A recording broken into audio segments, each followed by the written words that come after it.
The great I Am deserves all our worship, our devotion, our admiration, our awe.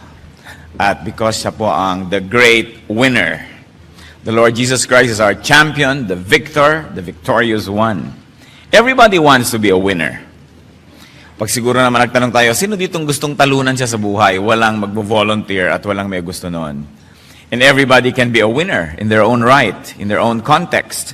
Why? Because God designed people to be winners. Not winners against each other, but winner against oneself and against Satan and against satanic destruction, damage, against satanic work in our lives. And God wants people to be winners. In fact, sa Jeremiah 29:11, malinaw na malinaw po, "For I know the plans I have for you, declares the Lord. Plans to prosper you and not to harm you. Plans to give you hope and a future." Kung minsan may mga nagtatanong, bakit kaya ganitong buhay? Ganito bang gusto ng Diyos para sa akin? Lagi na lang akong talunan. No, the Lord says, "I know the plan I have for you. It is a plan to make you prosperous, not to harm you, but to give you hope and a good future." But Satan wants people to be losers. Kaya sabi ni Lord tungkol kay Satan sa John 10:10, "The thief comes only to steal, kill, and destroy. I came that they may have life and have it to the full, or have it abundantly." Who might then be a loser? At sa discussion po natin ngayon, we like to define what we mean. A loser is a person who consciously or unconsciously allows Satan to steal what God gives him, to steal what God has given in store for him. This is a person who allows Satan to destroy what he builds or what he can still build. He allows Satan to kill him or his potentials for greatness. And it is usually through and because of his personal distorted values, point of view, behavior, and lifestyle. So may pinag-uusapan po tayo mga loser, mga tao na pumapayag kasi, na padadaya kay Satan, consciously or unconsciously cooperating with Satan in the destruction of his own life. And usually, siya po ay nasisira, hindi dahil sa iba, hindi dahil sinisira siya ng iba, kundi dahil sa kanyang baluktot na pananaw, mga pagpapahalaga, punto de vista, sa kanyang maling mga kilos, sa kanyang asal, at sa kanyang pamumuhay, ay sinisira niya at ipinapatalo niya ang kanyang sarili. Because God wants us to be victors, today we like to identify 6 marks of a loser. At gusto nating tingnan, tayo ba yung loser? Husband ba natin, wife, children, parents, and not to judge people, but so that we will know where we are. And from there, we can move from glory to glory as the Lord allows us. 6 marks of a loser. Dear God, thank you for today. Thank you, Lord, for safety. Thank you for health.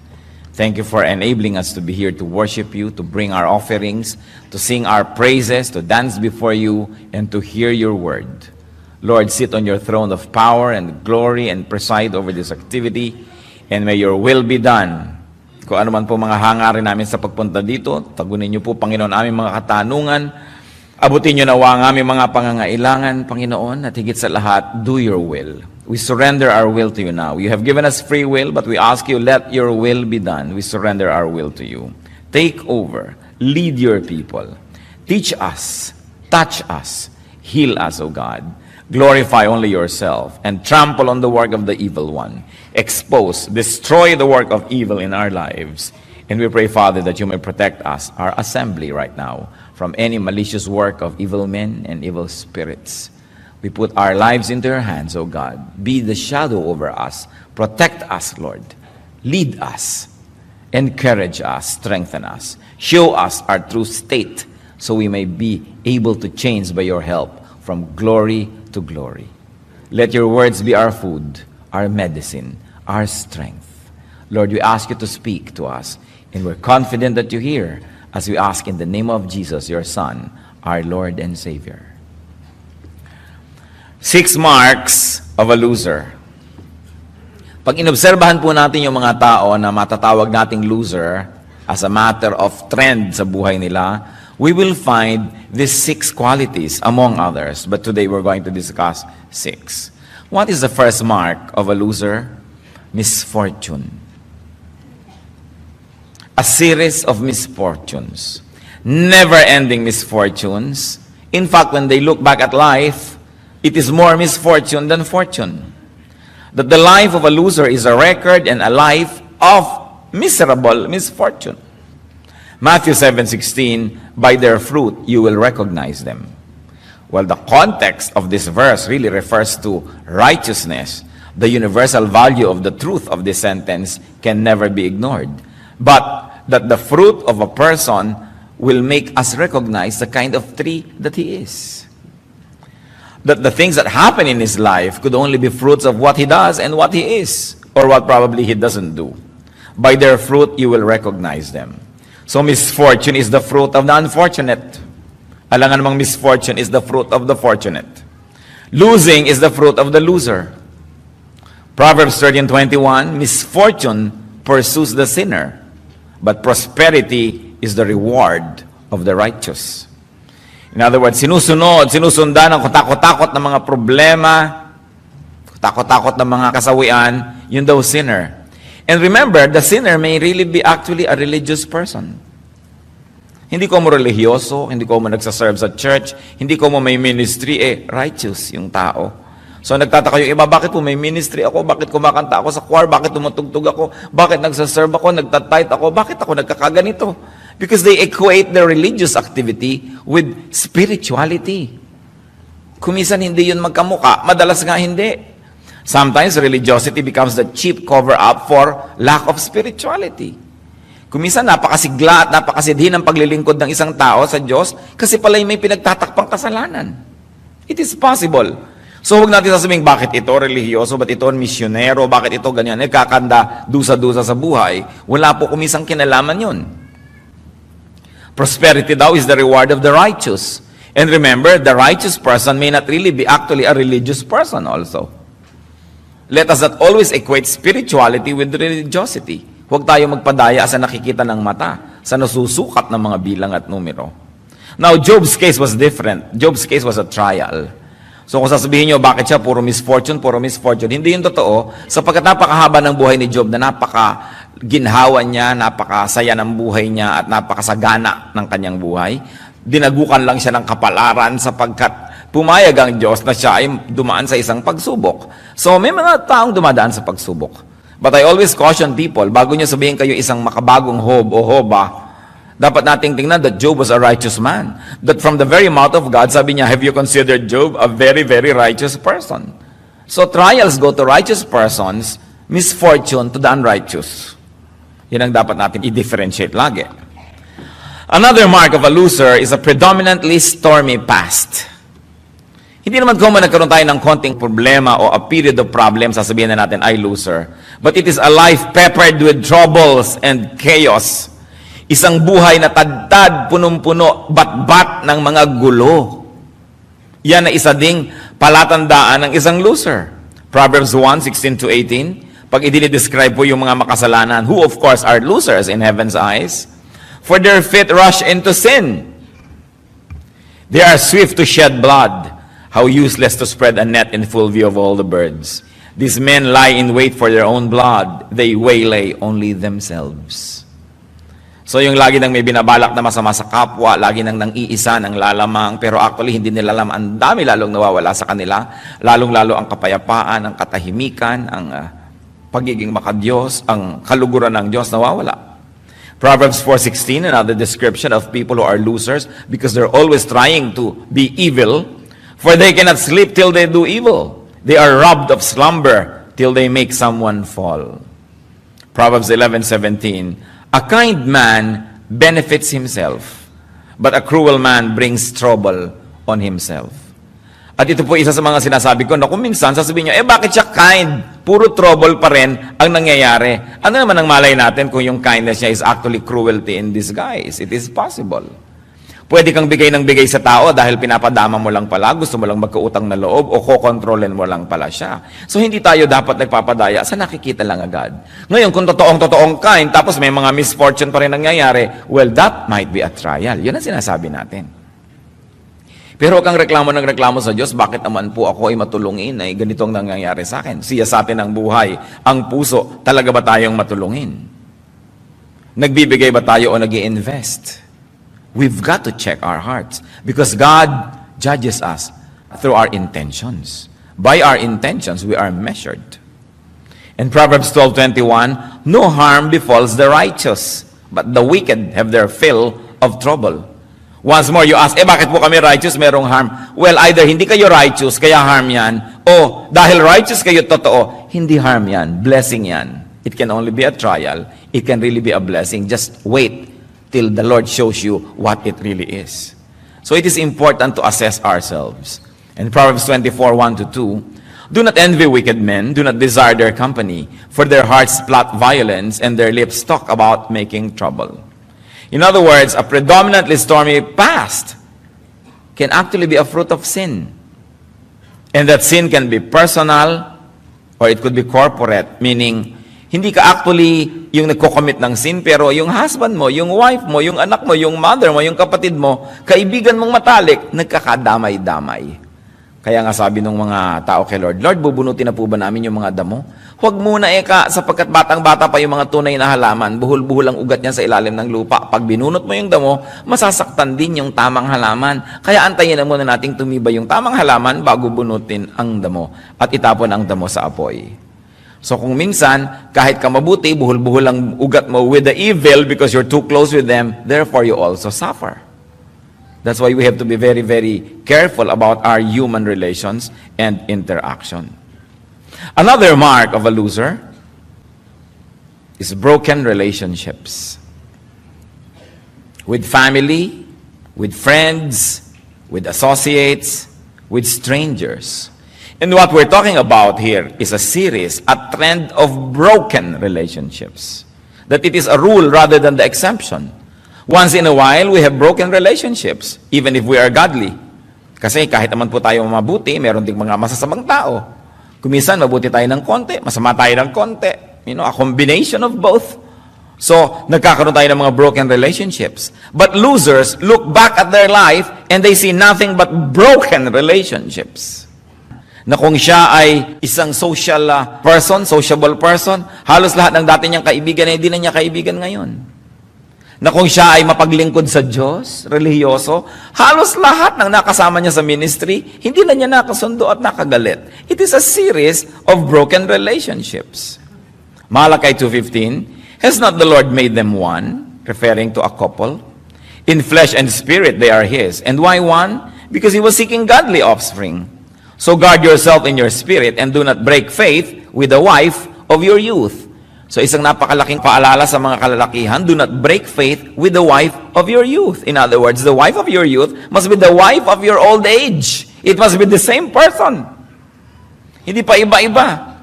And also, pwede natin yang i-apply, do not break with the brother, the sister, the friend of your youth. You cannot make old friends. You can only try to make new ones. That's why old friendships are important. Pagka wala kang na-maintain na old friend, everybody has a bad thing to say about you, and you only have a bad thing to say about old friends, maybe you're a loser.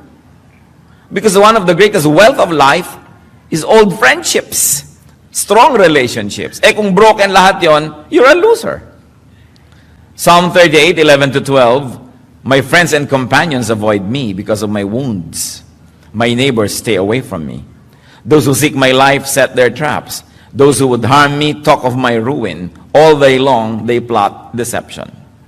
Kung ganito ang nangyayari sa ating buhay, either it is true that the whole world is so wicked, ganging up against us, pinagtutulong-tulungan tayo ng mundo, o kaya, tayo na talaga yung may problema. Kasi sa dami na nang nakalaban natin, alam nga naman ang buong mundo na yung mali, o baka naman tayo na. Ang problema po sa mga tao na losers, they don't wake up to reality that they are losers. They never realize their errors. They only realize other people's errors. Ang isang mark ng loser ganyan, laging siya ang tama, hindi siya nagsusuri sa sarili. So ganito mga salita, pwedeng manggaling sa isang taong righteous, na talagang pinagtutulungan ng masamang mundo, pero pwede rin itong manggaling sa isang taong talagang dapat lang pagtulungan dahil isa siyang salot sa buhay. So, pag sinabing, my friends avoid me because of my wounds, these wounds can be economic wounds. Siyempre, pagka mayaman ka, marami kang friends. Pagka hindi ka na mayaman, nababawasan na yan. But more importantly, these wounds can be defects. Your bad side. That's why people avoid us. It's good to look at that. Another mark of a loser is an unstable career, inconsistent work, inconsistent productivity, erratic professional pursuits, unsteady direction. 7 iba't ibang trabaho sa loob ng 1 taon. 10 employers sa loob ng 2 taon. Walang magawang matino. Walang magawa na tuloy-tuloy. Walang project na natatapos. Walang inuumpisahan na nagkakaroon ng completion. This is a mark of a loser. Why? Because it takes time to build a foundation. Somebody was asking me, Pastor Ed, paano ho ba, gaano ba katagal para bumuo ng isang church na matibay? Sabi ko, 10, 15 years of solid hard work. Solid hard work where you give everything you've got, every drop of your blood, every waking moment is solid hard work, giving of yourself, receiving from the Lord, and giving to people, working with people. At least you need 10 to 15 years to make a solid church. Kahit nasa sales, you need 10 years para maging kang institution. Kahit sa education, kahit sa carpentry, kahit sa pag-welding at sa pag-vulcanize, kahit sa agriculture, pag paiba-iba ka, you never become a major of anything. So you never become really good at anything. So your roots cannot really go deep. Kailangan mo steady. Kaya ano ba talagang gusto kong gawin sa buhay? Hindi yung palit-palit din ng girlfriend, ng boyfriend, yung nagpapalit ng baro. Hindi palit-palit ng relihiyon tuwing may bagong na-attend na seminar. Kailangan ang tao magtagal sa isang bagay para niya maunawa ng lubos. Kailangan stable. Kaya bago ka magko-commit, lalo sa religion o sa tao o sa relationship, nag-aaral kang mabuti. But the moment you commit, panindigan mo ang iyong commitment, hindi bigay bawi. Sapagkat walang mararating ang buhay na bigay bawi, urong sulong, atras abante. You've got to be stable. James 1, 5-8, if any one of you lacks wisdom, he should ask God, who gives generously to all without finding fault, and it will be given him. But when he asks, he must believe and not doubt, because he who doubts is like a wave of the sea, blown and tossed by the wind. That man should not think he will receive anything from the Lord. He is a double-minded man, unstable in all he does. Kung ito po ay totoo sa faith, totoo din ito sa career. When you do not really strongly believe in what you are into, you will not be able to give your best. So why get involved in something you do not believe in? Mamaya nagtitinda ka ng mga abaniko, mamaya nagtitinda ka ng mga tsinelas, mamaya nagtitinda ka ng biskotso. Ano ba talagang gusto mong itinda? Kailangan maging specialist ka naman para alam na alam mo ang lahat ng pasikot-sikot dyan, yung supply niyan, yung demand, yung market. You've got to be good at something. But when you keep changing course, kung nagbabiyahe man po kayo, matapos ang 5 kilometers, ay lumiko tayo sa kaliwa. After 3 kilometers, ay balik tayo. Tapos ay kanan, ay kaliwa. Buong buhay ka na nagbabiyahe, wala ka pa narating.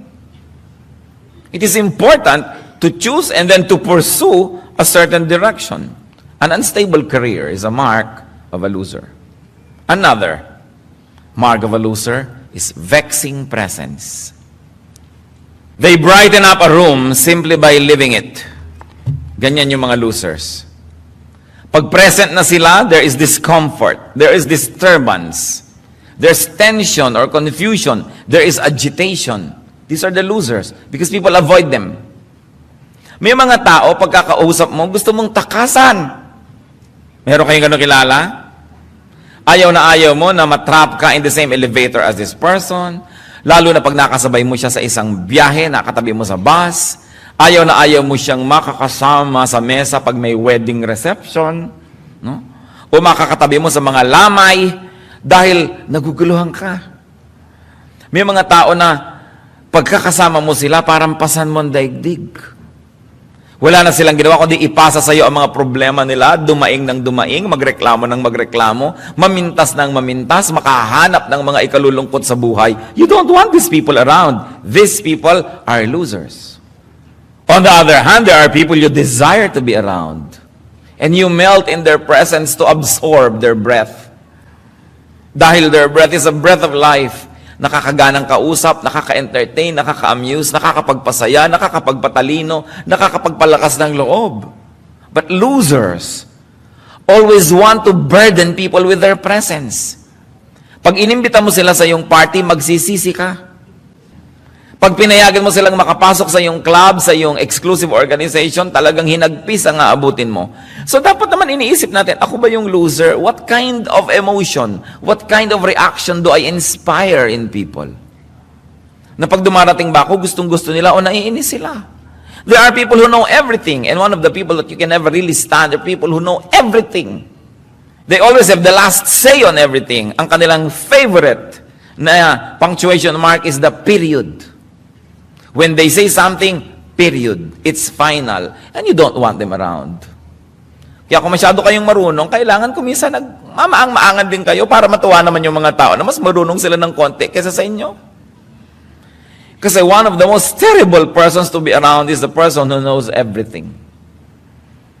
Kaya yung tinitignan po natin. Proverbs 19:7, a poor man is shunned by his relatives. How much more do his friends avoid him? Though he pursues them with pleading, they are nowhere to be found. Now, poor can mean economically poor. But very, very importantly, this kind of poor can mean poor in manners, poor in graciousness, poor in kindness. People don't want you if you are this kind of poor person. He is shunned by relatives, avoided by everybody because he is poor in great things. Kasi kahit naman ikaw materially and economically poor, kung napakagrasyosa mo, matulungin ka, nakakatuwa ka, people like you around. So, titingnan po natin yan. Si Jonah, a very important case, although probably buong buhay hindi naman siya loser, but in this case, he's a loser because he was avoiding the call of God. God was calling him to Nineveh. He boards a boat going to the opposite direction of Tarsus. So when he was on the boat and the boat was there out in the open ocean, what happened was there was a storm that the boat was about to sink. So yung mga tao na ay very spiritually attuned, nag-iisip sila, sino ba ang nasa barkong ito na dapat ay wala dito dahil bakit tayo ginugulo-gulot, sinisiklot-siklot ng hangin at alon? This is so unusual. There must be somebody here who is a pest. And they identified Jonah. This terrified them and they asked, what have you done? They knew he was running away from the Lord because he had already told them so. The sea was getting rougher and rougher, so they asked him, what should we do to you to make the sea come down for us? And Jonah said, itapon niyo ako sa tubig. Lulubog na tayong lahat. Ihagis na natin yung mga precious cargo natin. Alam yung mga barko ng araw, mga cargo ships yan eh. Mga tradesmen, mga merchants ang sumasakay, may mga dala silang mga kalakal, binibili from afar. Tapos, sa takot na lang nilang mamatay, inihagis na nga yung mga cargo na yon sa dagat, kahit na makauwi na lang sila, kahit wala na silang kayamanan. Pero sobra pa rin ang pagsiklot-siklot ng alon sa barkong ito. Sabi, ano bang dapat namin gawin sa iyo? Kasi sumakay-sakay ka sa barkong ito, hindi ka dapat narito. Sabi ni Jonah, ihagis niyo ako sa tubig. Matapos ang maraming mga pagsisikap nilang huwag gawin yun, they arrived at an inevitable conclusion. Either he drowns or all of them would drown. So inihagis si Jonah sa tubig. Kayo ba isang Jonah sa buhay ng iba? Mula nung sumakay kayo sa barko nila, nagka-peste-peste na ang buhay nila? O kayo ba may kasamang Jonah? Alam nyo yung mga kumisan naawa kasi ako sa babaeng ito. No? Bakit? Nakakapitong asawa na 5 abortion. No? Nakakalimang arso na to nang nagawa sa buhay. 3 na ang pinatay, hinulog sa kanal, binarilitong-lito na siya. Naaawa ako O ngayon, anong gagawin mo? Pakakasalan ko siya. Ha? Jonah yan! Nakita mo na ganyan ang trend ng buhay niya? Sino ka, a knight in a shining armor na biglang maiiba ang lahat dahil pumasok ka sa kanyang buhay? Well, meron naman kumisan talaga na dahil tinulungan mo, natulungan, hindi naman siya masyadong grabe. Pero titingnan ninyo, baka pattern Kasi kung pattern, wala siya sa tamang lugar. Hindi ang inyong relasyon sa kanya ang magliligtas, kundi dapat ilagay siya sa tamang lugar para umayos ang kanyang buhay. Marami po tayong alam na ganyan, nasangkot sa buhay ng iba. Kawawa naman yung kumari ko kasi ganito, kasi ganyan, so papautangin ko muna, hanggang yung alahas ko, ibinigay ko muna, hanggang lahat na, hindi na muna mag-aaral si Junjun na, ibigay ko na kay kumari ang pampaaral. Dahil kahit anong ibigay mo doon, mauubos din dahil may mga tao na parang balding butas, kahit gaano karaming tubig ang ilagay mo, paglingon mo, ubos uli. Dapat marunong tayo. Baka loser yung ina-associatean mo na yan. So sabi natin, Christian tayo, anong gagawin natin sa kanila? Mamaya-maya na natin yan pag-usapan. Another mark of a loser is chronic discontentment. Itong taong loser, lahat ng tao kinakainggitan. There is always envy in his or her life. No? Ecclesiastes 4:4, and I saw that all labor and all achievements spring from man's envy of his neighbor. Inggit. Ang mga loser, mga inggitero, inggitera. Yung mga winner, pag nakakita ng mga ibang winner yon, tinitingnan nila ano ba yung good quality, baka may matutunan ako sa kanya, mahawahan naman ako ng good work ethic niya. Pero yung mga envious people, they are full of jealousy when they see people succeed. Maganda rin ito mga kapatid, siya sa atin yung sarili nyo. Pag may kapatid kayo, pinsan, kaibigan na umaasenso, sumisikat, nagseselos ba kayo? Kayo ba yung nagsasabing, hindi ka na ma-rich? Yan yung nagsasabing, hindi ka na ma-rich, mga inggit yan eh. Kasi pagka meron kang dating kamukha lang, katabla, tapos umasenso ng umasenso, hindi mo na ma-rich, dapat kang matuwa, wow, hindi ko naman siya ma-rich. Kasi kung rich na rich ko siya, pareho lang kami loser. Dahil talagang pag nagiging winner, medyo umaangat, hindi na ma-reach ng iba. So gagawa ka na lang ng paraan para siya ma-reach. O gagawa siya ng paraan para kayo magkatagpo. Pero talagang kasama yon. Yung mga kamag-anak na, dati nung pinsan pa lang kita, naghahabol lang pa lang tayo sa mga gilid ng ilog. Rich na rich kita. Ngayon, pa-appointment pa. Inggit yon.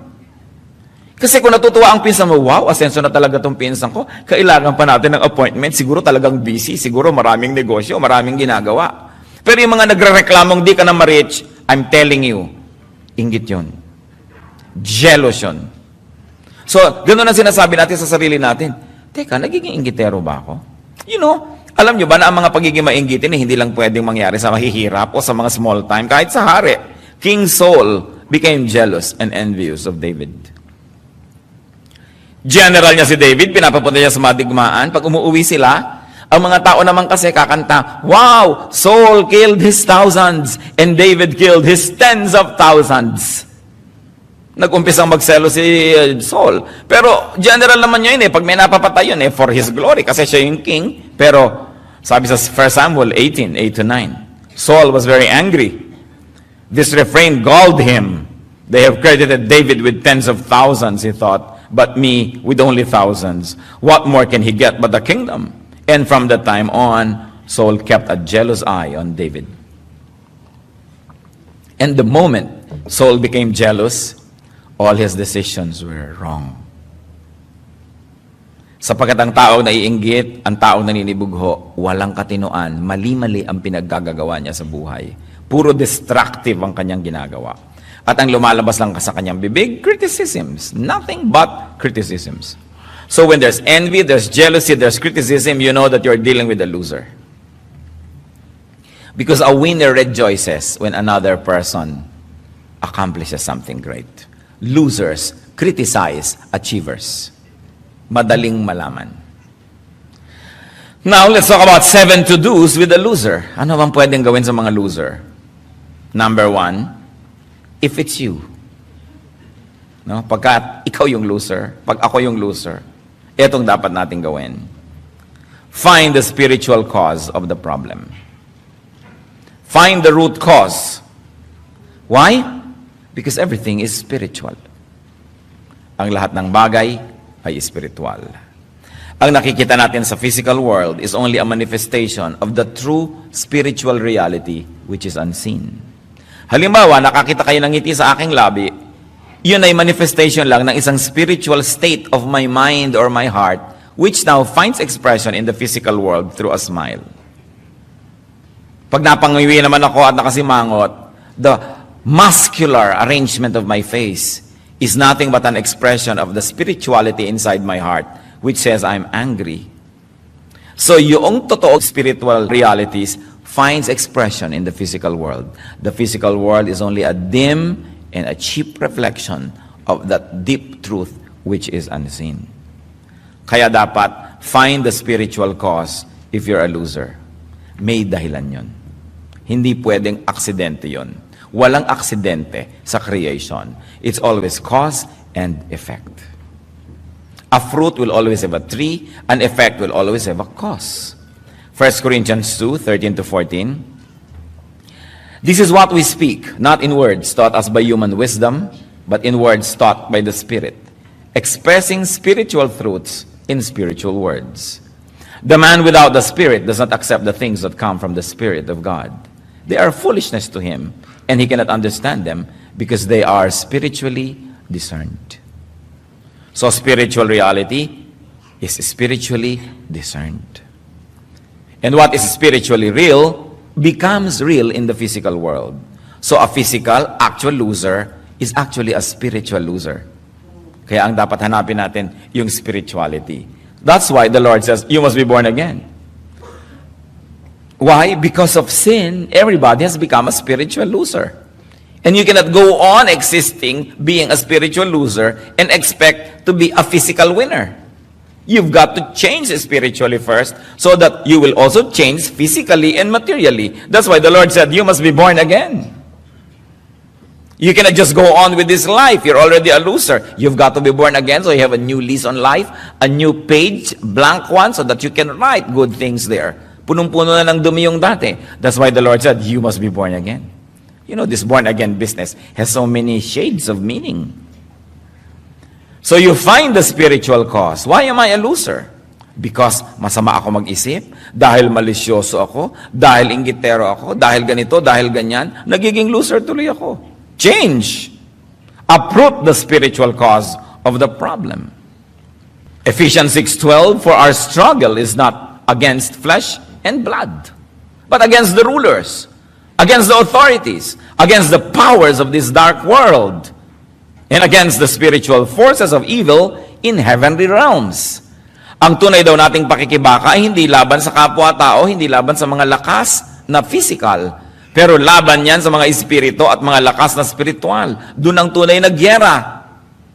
Hindi ko pwedeng gyerahin physically, halimbawa ang isang napakasungit na tao, nasusungitan ko rin siya, o ikakadena ko siya, kasi pag nakawala yon, mas masungit yon. Hindi yon ang gyera. Ang gagawin ko, pupunta ako sa spiritual world through my spirit and my spirituality at lalabanan ko yung spirito niya o yung spiritong nagpapaganon sa kanya. Kasi pag nanalo na ako sa spiritual level, susunod yung physical. Pero kung puro physical lang, hindi mangyayari na manalo yung sa spiritual level. Halimbawa, lagi ka nalang obsessed with sex. So lalaban ka ngayon physically, tatakpan mo ang iyong mata, di ba? Dudukutin mo ang iyong mata, ikakadena mo ang iyong sarili. Hindi mangyayari yun kahit bulag ka, magkakaroon ka rin ng pagnanasa.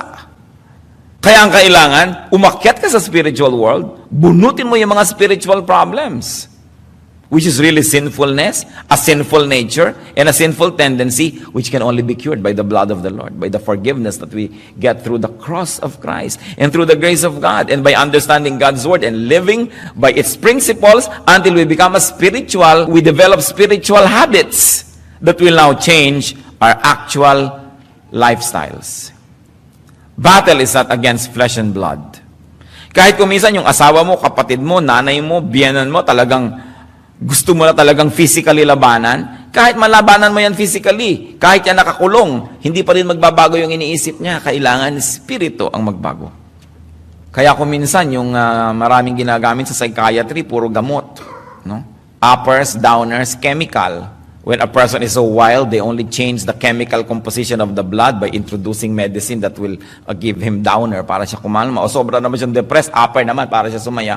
You only change the chemistry of the person. It's only physical. It can never work. Well, it will work up to some degree.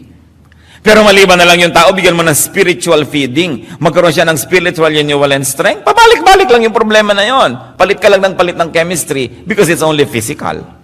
Kaya hindi pwedeng papakita ka sa aswang ng krus, tatakbo siya. Physical lang yung krus. Bakit siya matatakot doon? Para siya matakot sa'yo, kailangan yung spirito mo nakikita niyang talagang liwa-liwanag at punong-puno ng kabanalan. Meron ka ngayong right to use the name of Jesus, takot siya ngayon sa'yo. Pero kahit na tadtarin mo pa ang sarili mo ng krus at ang apelyido mo yung krus, wala pa rin. Physical lang yun dapat spiritual. Nakikita natin? Or I'm belaboring this topic. Ang asawa ninyo halimbawa, bigay ng lahat ng mga physical things, pero alam na alam niyong malayo ang loob sa inyo, di ba? Hindi rin kayo masaya. Physical lang Alam niyo malayo yung spirito. Kaya sabi ng kanta, your lips may be near, but where is your heart? Kaya mahalaga, spiritual ang lahat. Pag tayo po loser, the only way to win over it is a spiritual way. So have a new spirit. Have a renewed spirit. Have a new life, a new mind, a new soul. Psalm 51:10, create in me a pure heart, O God, and renew a steadfast spirit within me. So what you want is a new philosophy, a new culture, a new lifestyle. Kaya ang sabi sa Romans 12:1-2, therefore, I urge you, brothers, in view of God's mercy, to offer your bodies as living sacrifices, holy and pleasing to God. This is your spiritual act of worship. Do not conform any longer to the pattern of this world, but be transformed by the renewing of your mind. Then you will be able to test and approve what God's will is, His good, pleasing, and perfect will. So, nakikita po natin that it is really a change of the spirit that will happen.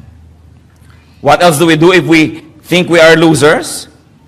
Avoid people who share your weaknesses. Loser ka na pala, huwag ka na makibarkada sa kapwa loser. Palalalain nyo lang ang isa't isa. Once I was talking with a doctor who specializes in sexually transmitted disease. And a husband went astray and caught some sexually transmitted disease. So anong nangyari? Pati wife niya nagkaroon. Siyempre, iuwi niya sa wife niya ang sakit. Pagkatapos, kaharap ako nang ini-interview ng doktor nito ang husband and wife. This doctor has a peculiar way of dealing with his patients. He likes to embarrass them. So nandiyan ako, sabi ko, I would like to step out. No, please stay, please stay. Kakounselan niya yung mag-asawa. Sabi niya dun sa wife, Madam, you've got to be more hygienic. Because of your lack of hygiene, you caught some infection and you infected your husband. Yung babae ngayon, di siya pang guilty. Nung matapos ngayon na lumabas, sabi ko, bakit yung babae sinisisi mo, doktor? Alam naman natin yung lalaki may problema. Sabi, pagka ganun, marirepair pa yung relationship nila. Pero pag sinabi ko sa babaeng ito na nakuha ng asawa niya yung sa iba't dinala sa kanya, naku, sira na sila forever. Sabi ko, well, medyo questionable ang ethics niyo tungkol dyan. Pero, sabi niya, but clinically, we will do something about this. But what we're saying is, pinupuwersa niya kasi ang wife na dali ng husband pag tinitreat niya ang husband. Dahil kahit itreat mo yung husband, nailipat na sa wife. So, ililipat ulit sa husband, pabalik-balik. In other words, kung pareho kayo may infection, kailangan pareho kayo ma-cure. At hindi kayo dapat magkaroon ng liaisons. Hindi kayo dapat magkaroon ng relasyon. So, if you're a loser, don't make a close contact with another loser because you will keep on reinfecting each other. So, mahilig pa naman ang mga tao sa ganyan. Sabi nga ng kasabihan, birds of a feather flock together. So, losers like to be around losers. But that is not the way. You will only infect and reinfect each other. Sabi sa Matthew 15:14, if a blind man leads a blind man, both will fall into a pit. So, kung nag-enjoy ka man nakasama, yung mga kapwa mo loser, dahil pareho kayo ng pananaw, pero tiisin mo na. You've got to have a change of company, a change of heart, a change of lifestyle, so you will change in your heart and in your mind. Now, yan ang pinag-usapan natin kung tayo yung loser. What if it's someone else? What if the loser is someone else? Maybe a close relative, maybe a partner in life. Avoid being infected by him or her through constant exposure. Pag nakita mo, loser itong taong to, when you deal with that person, it must only be out of charity, not out of enjoyment. Kailangan avoid the person. Kailangan may distance. Kung ganito yung attitude niya, at ayoko nang ulitin pa lahat yung pinag-usapan natin na attitude ng mga loser, iwasan ang ganitong mga tao. Psalm 1:1, blessed is the man who does not walk in the counsel of the wicked, or stand in the way of sinners, or sit in the seat of mockers. So alam mo na pareho kayo ng kapintasan at kahinaan, huwag ka nang makibarkada pa because you will keep reinfecting each other. Or you will keep on giving and giving and giving, and the other person will keep on receiving and receiving and receiving till you run out. And when you run out, the other person runs out, it will not work. Maghihiwalay din kayo 7 years from now, huwag nyo na lang simulan. Kasi nagkakaubusan lang kayo. A good relationship is, I recharge you dahil lobat ka, you recharge me dahil lobat ako. Hindi yung, tuwing makakasama kita, nalolobat ako. Ubos ang energy ko, ang sigla ko, dahil nakausap kita. Hindi magandang relationship yon. When you deal with this kind of people, and we Christians should, out of charity. Pero distansya, amigo. Kasi hihigupin ka niya. Lululunin ka niya, ihuhulog ka niya sa immortal na pinagkalagyan niya. Kaya dapat hinahagis-hagisan mo lang siya ng mga tulong, hindi mo inilulubog yung buong katawan mo at ulo mo dun sa kanya dahil hihigupin ka niya. What else do? Avoid being pulled down by him or her through close association, through involvement, and through identification. Hindi dapat makipagmabutihan, lalong hindi dapat makisangkot, at lalong hindi dapat makiisa sa ganitong mga cases. 1 Corinthians 15:33, do not be misled. Bad company corrupts good character. So kung bad yung kanyang company, yung kanyang influence, yung kanyang ugali, distance. Mahahawa ka. Proverbs 1:10 and 15, my son, if sinners entice you, do not give in to them. My son, do not go along with them. Do not set foot on their paths. So what do? We minister unto enlightenment. We minister to these people unto enlightenment. But we do not intertwine our lives with them. Ephesians 1:18, I pray also that the eyes of your heart may be enlightened, in order that you may know the hope to which He has called you, the riches of His glorious inheritance in the saints. So we minister to such people unto their enlightenment, unto their renewal. They must be renewed, they must be born again, and unto a new life. Because it is possible to have a new life. In the book of Romans, the writer tells people about their past. Romans 6:21, what benefit did you reap at the time from the things you are now ashamed of? Those things result in death. So sinasabi niya ngayon, kinakahiyan niya na yung dati yung gagawang mga kabaliwan. So ibig sabihin, people were delivered. They now have a new life, a new lifestyle. It is possible for that to happen. But avoid being drawn into their circle. Kasi para yung uli-uli, hihigupin ka niya patungo sa ilalim ng dagat. Losers are not victims of outside forces. Let's not be dramatic and romantic. Because all of us have to contend with the same forces. Lahat ng tao, iisang araw ang umaaraw sa kanila, iisang buwan ang buwan nating lahat.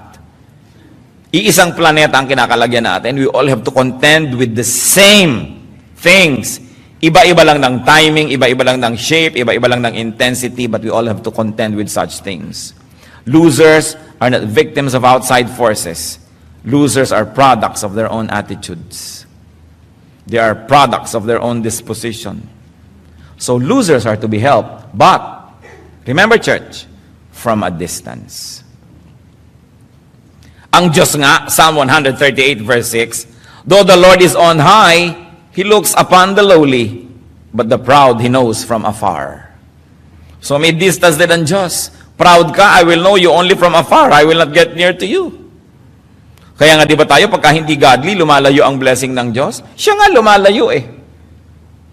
At ang Panginoong Jesus, nung ipapako sa krus, bakit niya sinabi, Father, Father, why have you forsaken me? Because at the time, all the sins of the world were heaped upon Him. He was no longer worthy of the Father's presence because He was full of sin and the Father was clean. So the Father had to cut that relationship. Are you stronger than the Father? Will you continue to embrace and to really be intertwined with somebody who's a big, big, big loser? No. You disentangle so that you can be free to help, but not to embrace. Ano po ang sabi ng isang line from high school poetry, I remember? Tungkol to sa bisyo. Vice is a woman of so frightful mien, meaning facial expression, as to be hated needs but to be seen. But sin too oft, familiar with her face, we first endure, then pity, then embrace. Ganon daw ang bisyo. Parang isang pangit na babae, pero kahit na pangit, paminsan-minsan pwede rin naman at kailangan ding makita. Pero kung lagi daw tinitingnan na tinititigan, gumaganda na. At once gumaganda na yan, papalapit ka naman, yayakapin mo na. Yung dating pinandidirihan mo, yakap-yakap mo na. Sa tagal na tiningnan mo, gumanda. Meron nga ako isang kaibigan pag nung araw, tatawag niya sa phone. Tagal-tagal ko na dito sa asyenda, lalo pag summer. Anong matagal? How do you quantify? Gumaganda na ang mga maid. Sabi ko, ikaw naman, napaka-elitista naman ang concept mo sa beauty. No, talagang marami namang magandang maid. Sabi, hindi, pagdating ko dito, di ako nagagandahan Pero nagagandahan na ako, it's time to go back to Manila. Yun ang sinasabi. Ibig sabihin, yung pag nasanay ka kasi, gumaganda. So, ganun din yung bisyo, di ba? Yung una, maninigarilyo ka, paubo-ubo ka pa. Mamaya, pag nasanay ka na, inuubo ka pag wala. Yung mga pasugal-sugal, ayaw mo niya, pero pag nasanay ka, gusto mo na. Ganon din yung magkaroon ng mga masasamang relasyon. So dapat hindi nakikipagmabutihan. So ang sinasabi natin, be helpful, be supportive of losers, but don't get intertwined. Because sometimes the very attraction of the losers is that they are losers. They make you feel like a hero, a knight in a shining armor that will snatch them from hell. But many people don't want to be snatched because it is their very nature. So what will happen to you? You get entangled. So, it is important to be very, very careful. And with God's enablement, losers are to help themselves. But first, we've got to identify ourselves. Tayo po ba'y loser? Dapat meron tayong tamang assessment of ourselves. Romans 12:3, for by the grace given me, I say that to every one of you, do not think of yourself more highly than you ought, but rather think of yourself with sober judgment, in accordance with the measure of faith God has given you. So identify yourself and identify people around you so you will know how to behave. And then don't forget that there's victory in Jesus. Whether you are the one assessed to be and found to be the loser or someone else, there's always hope. 1 Corinthians 15:57. But thanks be to God, He gives us the victory through our Lord Jesus Christ. So do not deny being a loser if you are. But do not just accept being a loser. And do not think and act and live like a loser. Especially if you are in Christ. Hindi bagay. Ang mga anak ng Diyos, sabi sa 1 Peter 2:9, you are a chosen people, a royal priesthood, a holy nation, a people belonging to God, that you may declare the praises of Him who called you out of darkness into His marvelous light. Such is the great identity of God's people. And 1 Corinthians 2:9, however, it is written, no eye has seen, no ear has heard, no mind has conceived what God has prepared for those who love Him. So napakahalaga na if we love God, if we are in God, hindi tayo papayag na loser tayo. Victory is not against other people, remember. Victory is against our own weaknesses. Victory is against the work of Satan trying to destroy us all the time. And we can be victors in the name of Christ. Dear God, thank you for reminding us about the identity of the loser. Tingnan niyo po kami, Panginoon, kung kami po ay nagko-qualify na matawag na loser. And if we are losers, you are our champion. You are victorious. You can empower us. Humihingi kami, Panginoon, ng malinaw na pag-iisip at nawa itong pag-aaral na ito ay isang paalala para siya sa atin, suriin, sukatin namin sarili at nang malaman namin kung saan kami nakatayo. Ganon din naman ang pagsukat namin sa aming kapwa, Panginoon. Turuan niyo po kaming maging matulungin sa mga losers, mahabagin, subalit, to help from a stable and strong distance so that we may continue to be strong to help. Hindi yung napuluputan na kami ng baging, pati kami ngayon ay nabihag na at nangangailangan na rin ng tulong. Give us wisdom, O God, to help na parang mga doktor na tumutulong sa mga may sakit, subalit pinipilit din nila na huwag din silang ma-infect. Meron silang paraan na ginagamit upang di sila mahawahan ang sakit ng mga inaalagaan nilang pasyente. Nawa itong wisdom na ibigay mo sa amin, na kung nag-aalaga kami ng mga kawawa, ng mga talunan, ay hindi kami sobrang ma-involved to the point na nasisira ang aming reason at kami, Panginoon, hindi na nagiging tagatulong, nagiging partner na nila. Tulungan niyo po kami. Brothers and sisters, in a moment of silence, let's be alone with God. Patuloy tayong mag-assess ng sarili natin. Baka mamaya hindi naman tayo completely losers, pero merong parts of us, our behavior that really belong with the losers, alisin natin yan.